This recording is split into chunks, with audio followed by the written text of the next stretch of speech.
Microphone is working. Great. Cool, cool, cool. Go to the slides. Go into the slides. Slideshow. Okay. Thank you, everyone. Sorry for the delayed start. I cannot help with the rain, unfortunately, but we are very excited to have you here. This is our 10th year in Arizona, 12th year in the world. So this is a pretty awesome milestone for us. We get to do this so many times, help so many people. Thank you again for being here. So first, I want to introduce you to Jot Powers, who is one of our co-founders of Opportunity Hack. John has been around for a very long time as a personal friend, colleague, person that I get to talk to for many, many years. I will hand it over to Jot, and he will tell us who he is a little bit more. All right. Thank you, everyone. As Greg said, I've been with Opportunity Hack from the beginning, sort of helped start it when Prashanthi was like, hey, I want to start this up, and then had a problem. We founded Opportunity Hack really with the idea of how is it that we can get people who are in technology connected with nonprofits. And so one of the things Greg asked me to talk about is like, what's my reason behind this? And so I will be brief because brevity is the soul of wit. And I don't like talking that much in spite of how I may appear. But the reason I do this is because our industry, the computer industry, automatically selects for introverts with poor social skills. Right? Like that is me. I get it. And that makes it very difficult a lot of times to connect with things that you want to do, but the social skill and the introversion is a problem. So specifically, this is what I call the cocktail party problem, right? And I can explain it on a couple different levels, but imagine that you go to a cocktail party with one friend and no one else you know, right? So you're there, there's the one friend, there's 30 other people, and that's all you have. And I've described this to other people, and they're like, just your description of that gives me anxiety. And that's it. And that's the way it is for me, right? Which is, hey, I go there and I'm like, God, I don't want to have to talk to this person or that person, right? So what I'm gonna do what a lot of us do. Do they have a dog? Right? Can I go say hi to the dog? Can I do those things? This isn't just true in like our social circles. It's true when we go to do things that we want to do to help the community or to be engaged, which is I want to be able to help nonprofits, but I don't want to have to reach out to them. Like, I don't know how to talk. It makes me anxious. And so instead, what I'm going to do is I'm going to sit in my room and I'm just going to code. Right. So my why behind this is, again, I'm an introvert. I have social anxiety. So why is it that I'm up here able to talk to everyone?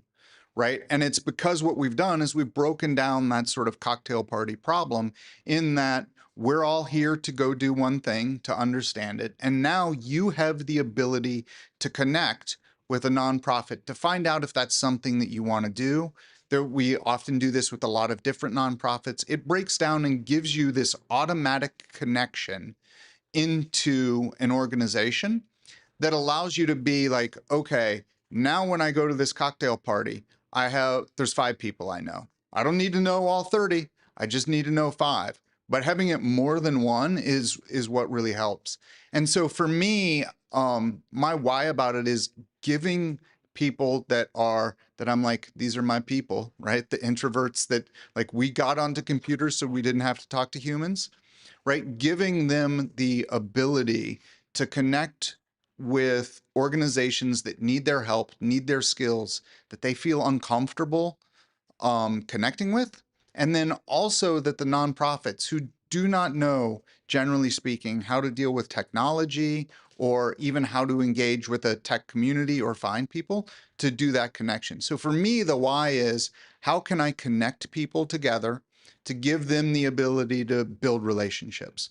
At my core, I'm an optimizer, right? I am an engineer. I want to be efficient. And so I could do this by going to individual groups and trying to help, person A sync up with person B, do all of those things. But instead, we look at it and go, okay, if at the end of every opportunity hack, only 5 people have connected with a nonprofit. Great, that's 5 more than there were. The percentage, 1%, whatever it is. But what it has done is that will compound over time, right? They will now feel more comfortable with that nonprofit, or the nonprofit will get a tech solution that solves for a larger problem. And so that is my why of why I like to do this. Hopefully, it helps some of you understand how it is that you can have an impact that isn't just like, hey, I'm going to code, how it is that you can engage on that. That's what I had. Anything else you want me to chat about? We're going to kick it over to Anthony. Anthony. Yes. Thanks, Jot. Hey, everybody. Anthony Kuhn. I'm the Director of Design Experiences here. I know I recognize some of you from some of our other hackathons, so it's good to see familiar faces again. But for those who don't know me, I run about 4 hackathons every academic year, and this is technically one of them, but we're taking a different side to it. Normally, our Devil's Invent program has a corporate sponsor who has problem statements for you guys to work on. But I think one of the things that makes this event special is those events have the outcome mostly being about the process you spend throughout the weekend. We want you to learn how to create new ideas, learn how to execute quickly, but the products created are generally ethereal. They end at the end of that. But with Opportunity Hack, you get to do something special and create something that can live past the weekend and can make a difference to people who are using it. So that's one of the things I think is really cool about you guys all being here this weekend. The other thing that's really nice about having Opportunity Hack running this is I get to be a little less bossy over the weekend. You'll notice I didn't say not bossy, just less bossy. So I will still have to make sure you guys are following some of the rules in the space, but hopefully you have a fun weekend. And yeah, I think it's back to you now. All right, back to Greg. Thank you, Anthony. We would not be here without Anthony and Devil's Event. So thank you very much, Anthony, for letting us do this.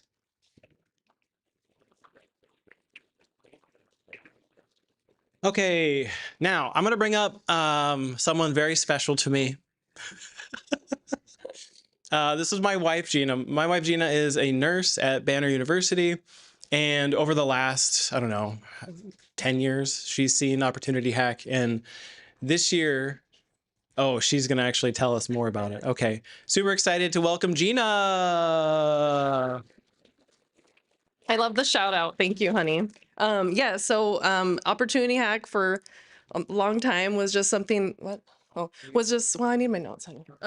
Sometimes was something that Greg just did, right? Like I'd come occasionally say hi. Sorry. So then one time one year I volunteered. And that's when everything changed. I was able to see my husband and a team of people that gathered a large group of talented individuals, and help our nonprofits in our community. I fell in love with this experience and the people and the mission. So this is really amazing. I'll say it all day, every day for the next weekend. So it's amazing that you guys are here. We work really hard for you guys to have all the things here and good food and good company. You guys create magic here, and I love to see it every time we have this. It's great that we can still do this. So thank you for your support. We just kind of keep the hack alive, stay with us, even though it's just 2 days a year. Please stay with us, stay part of our community, encourage people to donate, tell your friends, tell them that OHAC was so awesome and we're going to come back. We see a lot of people who've been back. So we love that. Volunteer. You guys also, once you guys are far away from this, you can come be a mentor. And this is just a good way to network and find jobs and just to talk to other people, kind of like what Jot said.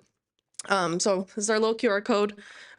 Just tell your friends, family, and happy to be here.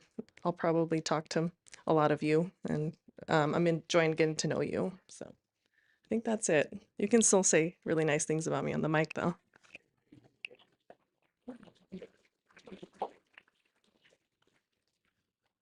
Okay, let's talk about Slack. How many people have actually used Slack, the communication platform that we have? Okay, about half, about half. So we prefer to use Slack. Slack gave us a nonprofit discount. So we're able to do all of the pro features of Slack for free, which is great. Most companies are using Slack these days, not really Discord for like corporate communication. So it gives you that experience. Just real quick, like Slack is broken down into channels, really similar to Discord. General is where we'll do all the announcements about food and swag. 2025 fall that's a wide open forum for anyone to talk, ask questions, do whatever as it relates to this hackathon. Ask a mentor is to ask a mentor and to see the mentors that are checking in every now and then and to talk to them, ask them for some support. And then we have 2 NMTSA Slack channels. I think we'll probably end up just using the one NMTSA Slack channel, but I think we have 2.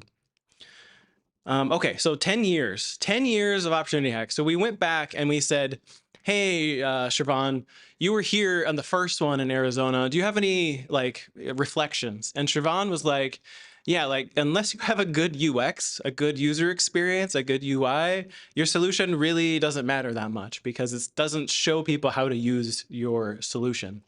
And he also said back then, 10 years ago, it was a little bit of a different format. And so instead of creating the solution and then trying to find the problem, he said, like, go to where the problem is. And that's exactly where Opportunity Hack has gone over the 10 years. We actually give you the problem instead of just trying to find the tech that meets it. Then we have Shakshi, who reached out to me and said, you know, the skills and confidence that I gained from last year were really valuable for her internship in AWS because, again, you're working with the team and you're working on code. What's up? Shakshi, are you here? Not yet. Okay. Yes. Okay. Then this one is interesting. So I think like out of all the quotes we had to pick a few. Absolutely changed the direction of my career and how I think about my work because of the impact that he was able to provide 10 years ago at our hackathon. So that's an amazing one. And then I think we have one more here where it's basically like, hey, I didn't win, but it's the people that I met along the way that really made this important to me. And so this is his first hackathon 10 years ago, will always be a fond memory. So really cool that we have people that are just like still doing software engineering, one thing. And second is Chuck's like almost an entrepreneur at this point. But he had the exposure to solve real world problems and gave him a leg up when he was first breaking into the job market. Okay, Anthony, are you still around to talk through logistics? So this is where we're at for the hackathon. This arrow here is where we're at right now. There's some space if you go straight back there. And then we have some space across the breezeway here. And then we have some space even farther back so that's ECF over there. And then we have this one over here, which is the open spaces farther back. But Anthony is going to talk to us about facilities. Sure. Because Anthony doesn't yell at us about facilities. Okay. Thank you. I'll just speak sternly. First of all, some of you may have access to other rooms in the space if you're a student worker or for any other reason. That is not accessible during this event. Even just because you have Isaac access doesn't mean you can use it. Just because the elevator will take you upstairs does not mean you should go upstairs. There's plenty of room for you to spread out. And in fact, I recommend you claim a space and make it yours for over the course of the weekend. We want you to feel comfortable while you're here. But after the weekend, it is no longer your space. It has to go back to being ASU space. So make sure that anything you're doing is something you can clean up quickly and leave it the way you found it. So I think the no smashing for sure. Moving tables shouldn't be necessary. Definitely don't lay on the tables. There's much more comfortable chairs anyway. And no table flips. Does that mean no flipping the table or no flipping off of the table? Yeah. Let's just go with both. Just don't do either. And don't touch electricity either, just in case you were gonna. If you have any other questions about the space or tools that you want to use in the space, I'll be around the weekend, but just be respectful. I appreciate it. Thank you. Awesome. Thank you. Okay, we have some lanyards, just a quick FYI. You'll have judges come in tomorrow. They're going to wear red. Y'all are wearing purple, and then mentors and nonprofits are wearing the black lanyards. Let's talk a little bit about judging. The judging criteria is the best way to win a hackathon is to really focus your solution and what you're building for the judging criteria. If you go to judge.ohack.dev, you'll see the judging criteria there. I don't really want to talk through it a ton, but essentially make sure that you read through what is expected of you. Just like it would be on a project you're working through at your day job at work, this is the same sort of expectations for projects here at Opportunity Hack. We have this scoring method. If you go to judge.ohack.dev, I recommend sort of keeping track of where you fall as you hack and sort of score yourself, score your team. So this is exactly something similar to what the judges will use. And then when you turn in your projects, so projects are a 4-minute video and the documentation associated with it on GitHub and then on DevPost. You work way too hard during this weekend to not turn projects in on time. So time and time again, we do see teams sort of wait to the last minute to upload videos and submit. With DevPost, you can start a project right now. We'll get into that. You can start creating the project now, and then you can iterate on it as the hackathon progresses. And then your GitHub code is the other thing we'll look at with the judges. Those are the two main things. So please, please, please plan ahead and make sure that you work on that video and get everything submitted ahead of time. Oh, yeah. Oh, yeah. Seriously, we're not kidding. Every year we go into the judging and we're like, where's the GitHub code? Right? We're in the judging and it's not there. Or the video, they're like, oh, the video didn't load. That's the wrong video. There's no audio on the video. And we go, thank you very much for your time. This is sad, but we need to move on. Right? So seriously, if this is one of those things that I get less and less tolerant of year after year. So make sure that you have that project in. Make sure you're doing, like, the GitHub commits you should be doing all the time anyway. That's the best software development practice. That's one of the things we're trying to help you with. And the video, you know, back to one of the quotes, if you can't present your information, no one will know. Make sure that you get those done. Do not wait to the last minute. We will I can almost guarantee you we will have another sad team this year. Don't have that be your team. Love it. Okay, we have 2 rounds of judging. So in the first round of judging, we'll assign you a room. Nicole will actually assign you a room, and you'll go into that room with the judges. We'll play your 4-minute video for them, and then there's 2 minutes of questions that the judges will have for you. So that's how round 1 works. We play a video, judges ask questions. We do that because we're trying to figure out which teams should go to the next round, round 2, which will be here. We'll do the same thing. You can either live demo, which we would definitely not prefer because it takes a lot to set up this, or we'll play your 4-minute video again for the entire crowd now, and then we'll do 2 more minutes of questions and answers for round 2. So this helps us to really pick the top winners in the format that we do this.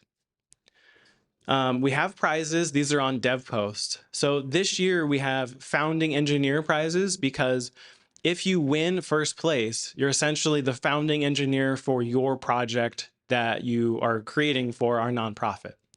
Then we have a backup prize. So there's a first and a second place prize for both of these projects that we have available to you. So there's like 4 total prizes there. And then there are best in documentation, best in security, best polish, best scope. And then we're happy to welcome Wix is actually sponsoring a Corsair mechanical keyboard just for accessibility. So accessibility is a huge thing. Every software engineer should know about it. But Wix specifically is for any team that gets the highest score in accessibility will provide these keyboards.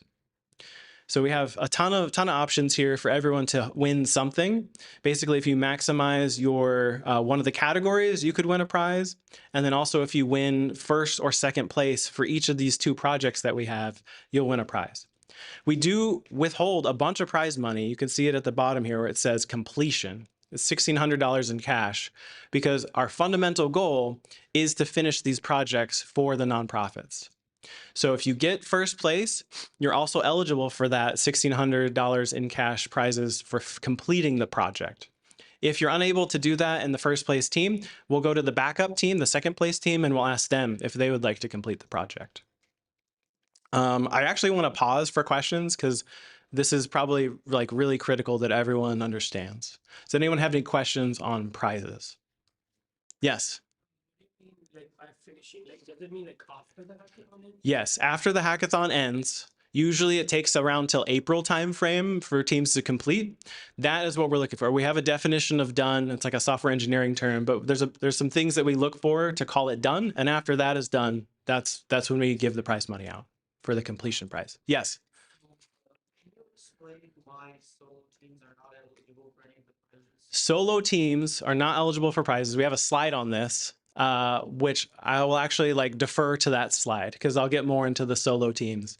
But basically, we want to encourage teamwork because that's what you're going to be doing pretty much the rest of your lives. And we want to encourage teamwork. So we look for 2 or more people on your team. We have a giveaway at the end of the hackathon. Based on the number of commits you have and your issue tickets in GitHub, you're eligible to receive prizes. So we'll do a raffle for Meta Ray-Ban sunglasses, which look similar to the one that he's wearing, but they're actual glasses. And then we have a Quest 3S. The Quest 3S is the only one that can work in complete pitch black. So we're going to give away both of those devices at the end of the hackathon. Okay, mentors. Really quick, how many mentors do we have with us right now? Could you raise your hand? Awesome, awesome, awesome, awesome. So mentors play a vital role, not only in this hackathon, but in your careers. We'll have mentors online as well as in person. So typically what we see is you're doing sort of problem definition, scope, and design in this first 11 a.m. to 3 p.m. window starting today. So that's what mentors typically help out with in this first block of time. Then you go into debugging and troubleshooting and working on your software and maybe validate that you're working on stuff according to judging criteria. That usually happens later in the day and then into tomorrow. And then you start maybe trading off like, do I really need this for my MVP? Do I really need this for this hackathon to demo? That usually happens a little bit later. And then finally, you work on the demos and your pitch. Hopefully starting early tomorrow morning, you start work on your demos and your pitch. So that's what mentors are here to help you with. Okay. You can look on the website. You see all of the mentors that are available depending on the times they signed up. So go to that little mentor section on the website and you'll see this for the hackathon. All right, Nicole is right there. She was helping everybody check in. Nicole is the mentor lead. So if you have any questions, please direct them to Nicole as it relates to mentors, anything that you're doing there.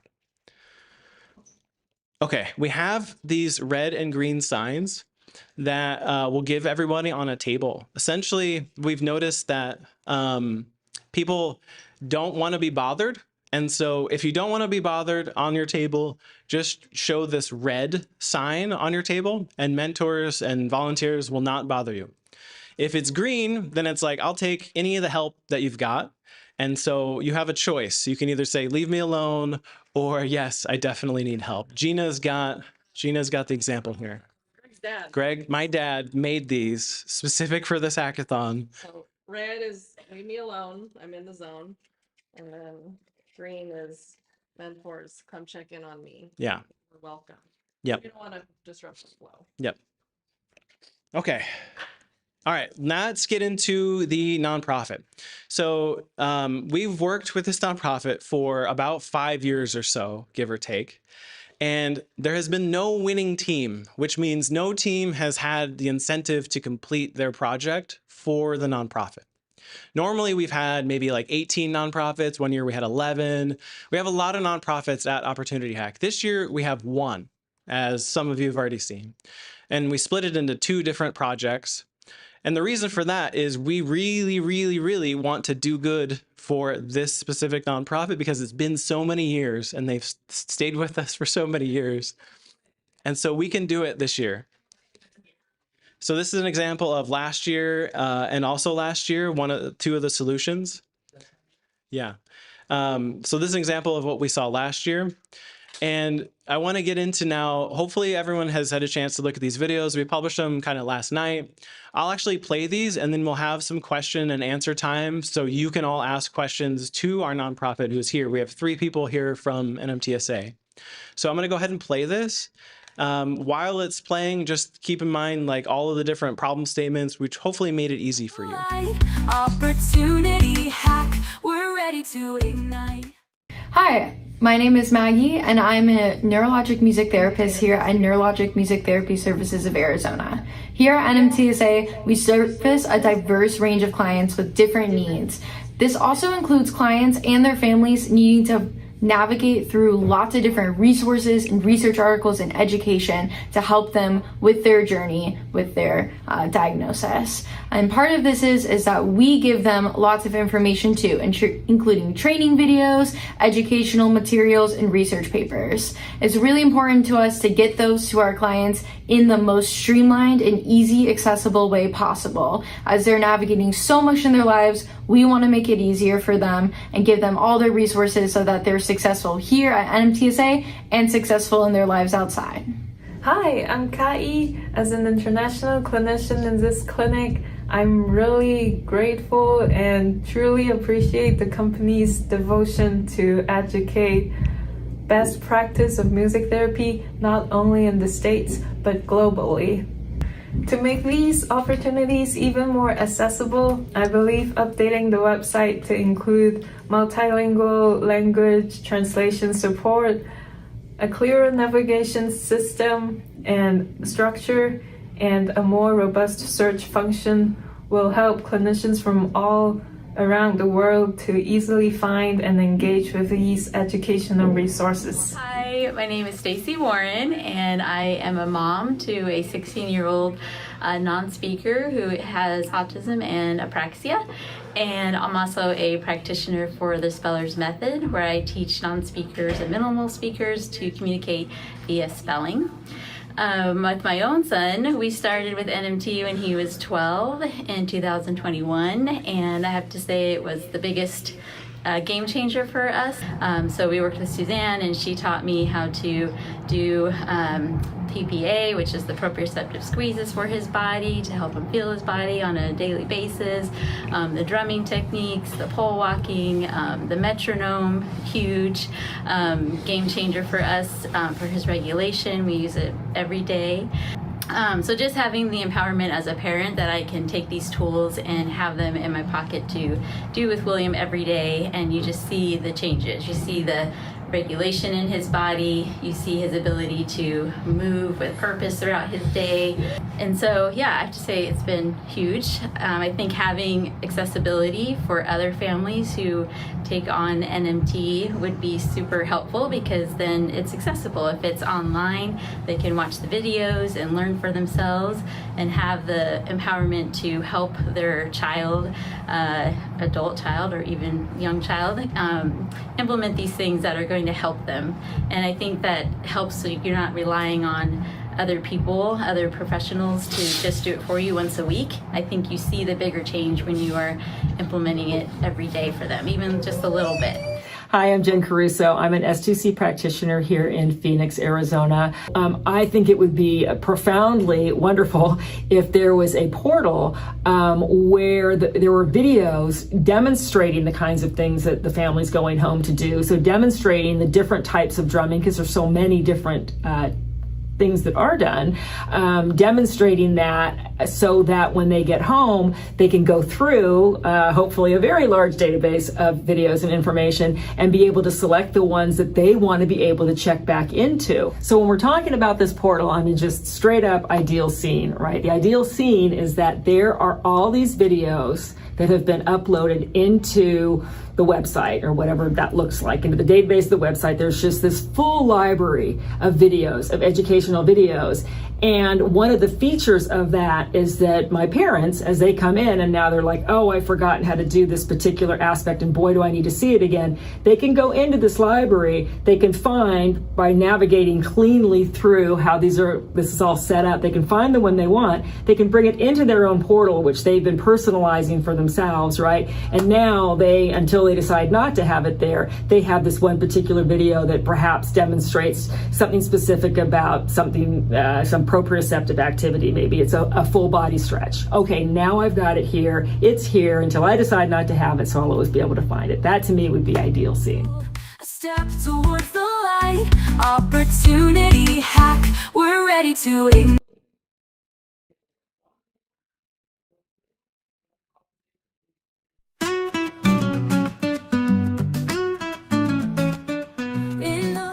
Hello, my name is Leanna. I'm the Clinical Training Director here at NMTSA. I was privileged last year to come and participate in Hackathon with our director, Suzanne.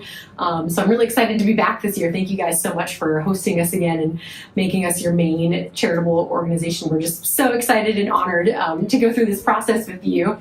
My role as Clinical Training Director, and right now just with interim positions moving around in our office, is I run education for our interns, but then I also coordinate our observers, and I coordinate our volunteers, and I coordinate our fundraising efforts as well. So I'm wearing a lot of different hats currently, and I would better be able to keep all those hats on my head if my inbox wasn't constantly flooded with emails of people asking me questions of how to sign up for things or apply for things that the answers are found on our website, but the way our website is currently set up, it's not that easy to find. You have to dig through a few tabs. Like, for example, if you want to come and observe at our clinic, you have to go through like 2 separate tabs and then fill out an observation form. And I know our coworker Matt's going to speak on this, but I don't think you can fill out the observation form currently on like a phone or a tablet. You have to do it on a computer desktop. So I often get a lot of people asking me, how can I come observe and how do I sign up for that? I have people constantly emailing me, I would love to volunteer in your clinic. How do I do that? When our volunteer application is on our website, but it's kind of hidden in between a few tabs and behind a few web pages. Same with we talked about observers and we talked about volunteers. Oh, our fundraising efforts. People will often ask me like, how can I donate to NMTSA, or how can I help you guys financially, because you guys have been such a big help to our family. And our donation methods and ways people can donate and contribute to our website are, once again, slightly hidden behind other web forms and pictures on our website. So I would love for those options to be clearly displayed on our website so that people don't have to email me asking me for answers that I shouldn't have to answer all the time. I would also just love a whole dedicated page to our interns, past and current, and maybe a page that we can keep up on what they're doing with post their clinical time here at NMTSA, because our interns are just so great and they always go out in the world and do wonderful things with their careers and their lives. And so I would just love to be able to have more emphasis on our interns, current and past. Thanks so much. My name is Matt Valois. I'm a neurologic music therapist here at NMTSA. And one of the things I wanted to bring up is I would love for our website to have the ability to be used on tablets, to be used on mobile devices, as well as laptops and computers and stuff. We work with all sorts of people. We work with Wounded Warriors on Zoom, and we also work with people who are local here as well. Would love for our website to have the type of accessibility that regardless of what type of device someone uses, they'll be able to view our website and they'll be able to fill out forms that we need them to fill out. But I think that's very important for it to be accessible to all people.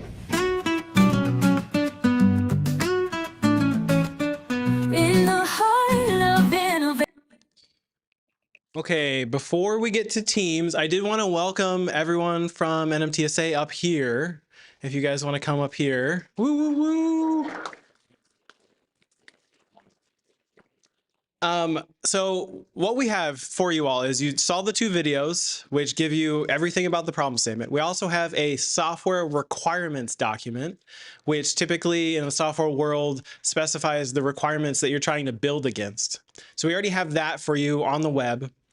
And so with all of that, you can ask questions now. Hopefully you already have some thoughts, some different things you might be considering with you and your team.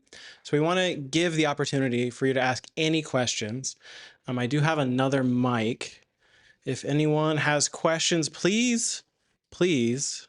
Oh, maybe that kills this mic, or it kills all the mics. Okay, so we'll just do one mic.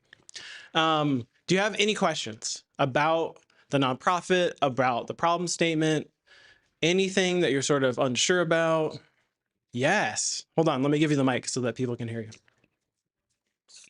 For the website, do you want people to be able to like download the videos that you present? No, we do want to maintain control of it. So having links, and we're looking at like unpaid use of the videos. So like for our families that they have a portal, but then I also teach like around the world and stuff.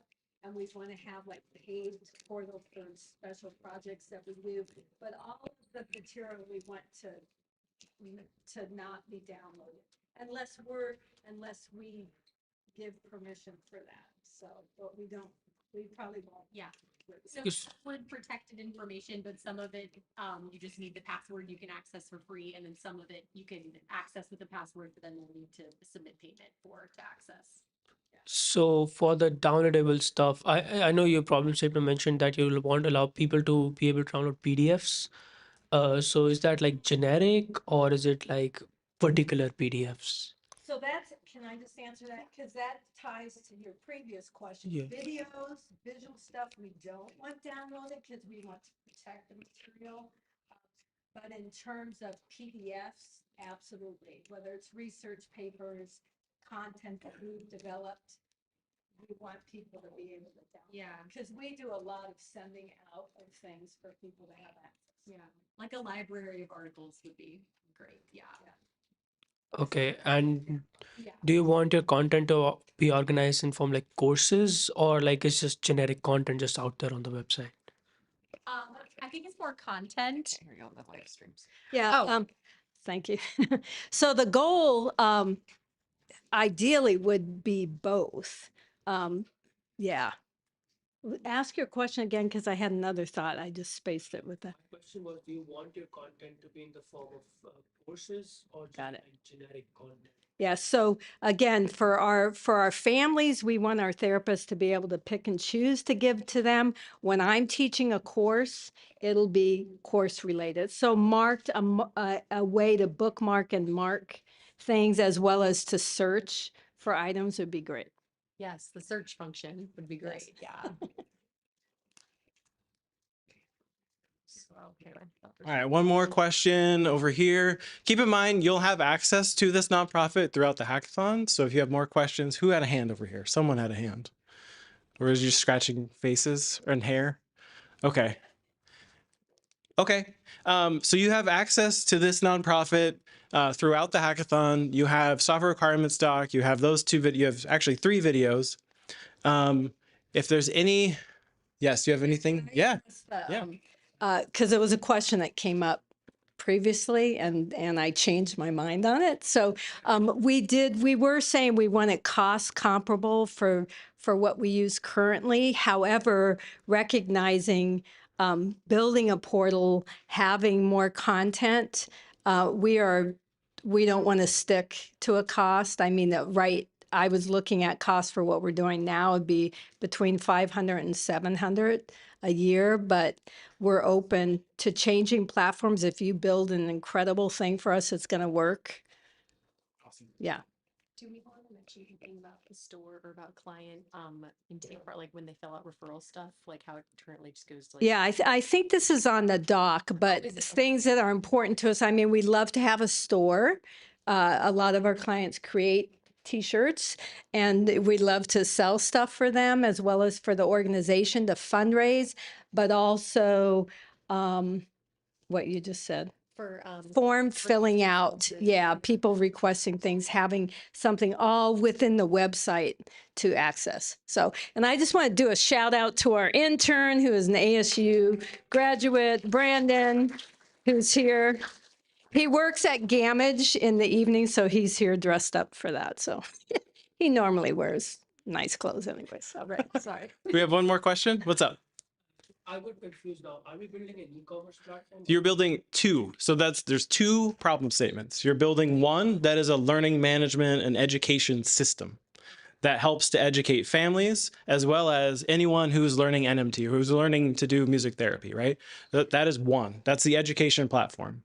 The other solution is the website. So that is anything that is not an education platform, it is the website. That's why there's two specific problem statements. Does that make sense? Totally separate. Yes. They'll both be a website, but that is the two separate ones. Okay, thank you very much. Thank you so much.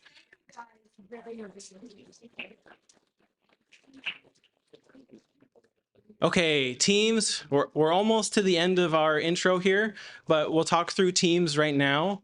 So teams, 2 to 5 people. Ideally, you can mix it up with different interests or different skills. So you might have a back-end person, you might have a front-end person, you might have somebody who's just working on the presentation, you might have somebody doing coordination. Like anything there is good. So you can go up to 5 people for that. Large teams can do more work generally. So think about how to build a team. If you go solo, you can, but we're not eligible for prizes because it doesn't get to the core of what we're trying to do here, which is have people work together on a problem. And when you go solo, keep in mind that like no one works by themselves in a job. For the most part, if there is somebody working on their desk, not talking to anyone and not working, that person doesn't really work at that company for a very long time, given my background as an engineering manager. So please consider teaming up. Okay, how many people are already here with a team? How many people have a team? Okay, majority, let's go with 70%. If you already have a team, you can already go through on the website, you click on manage a team, and you can create a team. Has anyone that has a team not yet done the manage a team thing where you create a team? Has everyone done that? Okay, one. Okay. You could go ahead and do that now, where one person on your team goes to this manage a team button on the hack.ohack.dev site, and you can create a team. Okay. For anyone here who doesn't have a team, can you also raise your hand? 1, 2, 3, 4, 5. Anyone else does not have a team? 6. Okay, could we get you guys to just stand up and come over here to this area, this open area? We have 6 people. So ideally that it could be 2 teams of 3. What I want you to do is just think about the 2 projects. You either have the website project or you have the education platform project. So ideally, you have a passion project between those 2. You either want to work and revitalize the website and do amazing things there, or you want to work on the education platform. Try to figure out who amongst the people that would like to have a team wants to do the project that you want to work on. So if you want to work on the website, let's have everyone sort of split between that little line on the ground, those dashes, that little crosswalk. If you want to work on the website, could you go over here to the right? Yeah, where Allison's at. The website would be over here this way. If you want to work on the education platform, you would be over here. Okay. There's some debate.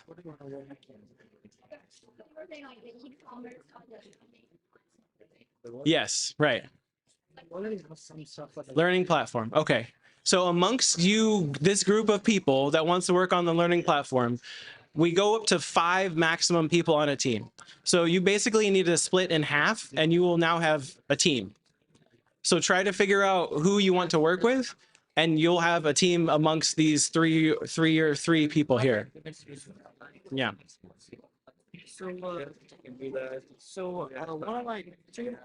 One of my okay, you know those two positions. One of my teammates looks like they have control. They take something in register, but I get the other teammate, like he's saying that he can still he's still down to it's like yeah, it's up to you. If you want, and you can take the risk and you can the other person, or you can get it. I don't know. It might actually was used to it. Yeah. Yes.